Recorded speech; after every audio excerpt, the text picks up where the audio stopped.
Welcome back to Otherworldly Encounters. Today we have a story that comes from Dana, whose near-death experience took her to a world beyond our own, where she encountered both good and evil. I was a 25-year-old emergency room nurse when I had my near-death experience in 1979. I had always wanted to be a nurse ever since I was a little girl. I loved helping people, and I felt like I was making a difference in the world. I worked at a small hospital in a small town. One night I was driving home from work when I was involved in a car accident. It was a rainy night, and I was tired.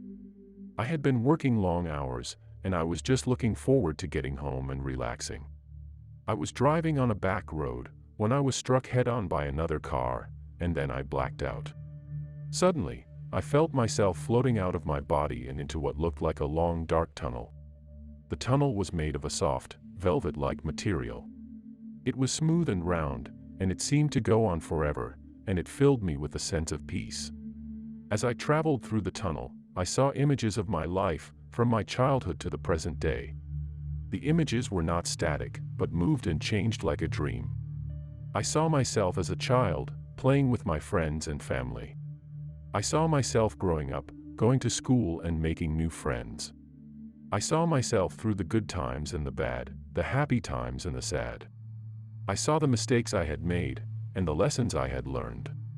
I saw the people who had loved me and supported me, and the people who had hurt me. I saw all of this, and more, as I traveled through the tunnel. The tunnel began to get brighter, and I could see a light at the end. As I got closer, I could see a beautiful garden full of flowers. I entered the garden, where I saw a fountain in the center.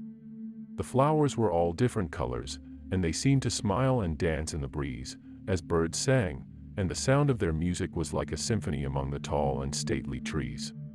The garden was so large that it seemed to go on forever. The grass was a lush green color, and it was so soft that I wanted to roll around in it. Beyond the garden, I saw a building that was made of pure white marble, and it was so tall that it reached up to the clouds. The walls were smooth and polished. The roof was made of gold, and it sparkled like 1,000 stars. The building had a large door, and it was made of solid gold and decorated with intricate carvings. I walked over to the door, then stepped inside and looked around. The floor was made of crystal, and it sparkled like a diamond. I walked back out to the garden again to look for someone who might be able to help me understand what was happening, and when I did, suddenly, I felt a chill run down my spine. The garden seemed to have lost its luster. The flowers were no longer smiling, and the birds were no longer singing. I turned around and saw a dark figure standing in the middle of the path. The figure was tall and thin, and it was shrouded in a black cloak. I could not see the figure's face, but I could feel its evil presence. I felt a wave of fear wash over me. I wanted to run, but I was frozen in place. The figure raised its arm, and I felt a sharp pain in my chest. I gasped and fell to the ground. The figure loomed over me, and I could see its face for the first time. It was a hideous face, twisted in a cruel smile, with sharp teeth, and eyes like coals of fire, full of hatred and malice. The figure spoke to me in a voice that was like nails on a chalkboard. "You are mine now," the figure said. I closed my eyes and tried to fight the darkness, but it was too strong. I felt myself being pulled downward into a deep, dark abyss. I knew that if I didn't do something, I would be lost forever, so I called out, "Jesus, help me." I opened my eyes, and saw a bright light in the distance that quickly drew near to me. Then I heard a soft voice speak my name, and this time, I saw a figure standing over me with an outstretched arm. "Who are you?" I asked. "I am here to save you." "But who are you?" I asked for a second time. "I am Jesus," he replied. "How do I know you're not lying to me?" I asked. "You don't," he said. Then I looked deep into his luminous blue eyes, and I saw that he was telling the truth. I knew that I could trust him, and I felt a sense of peace come over me. "I trust you," I said. Jesus smiled. "I knew you would," he said softly. I looked around and saw that the dark figure was gone, and then I felt myself moving backwards and away from Jesus.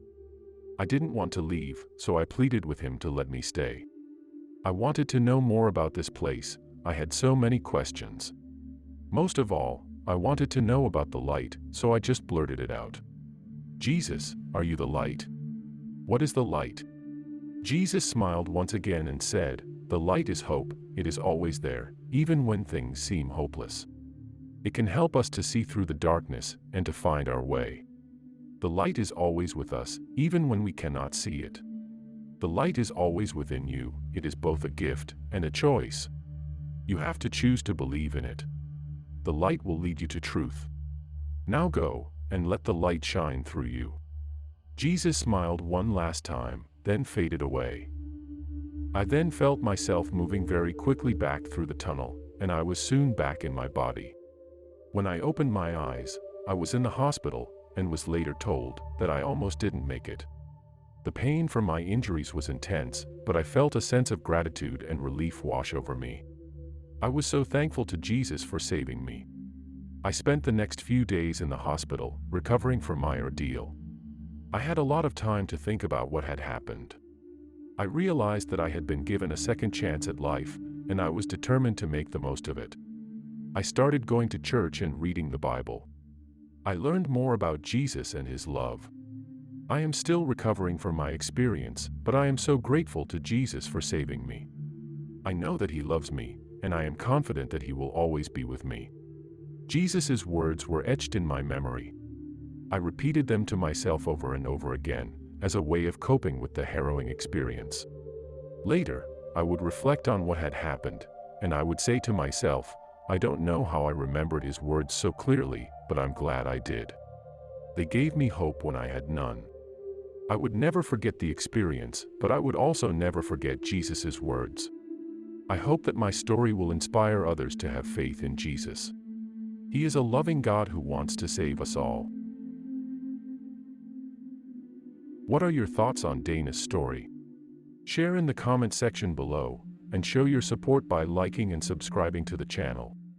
Don't forget to hit the bell icon to receive notifications for future videos.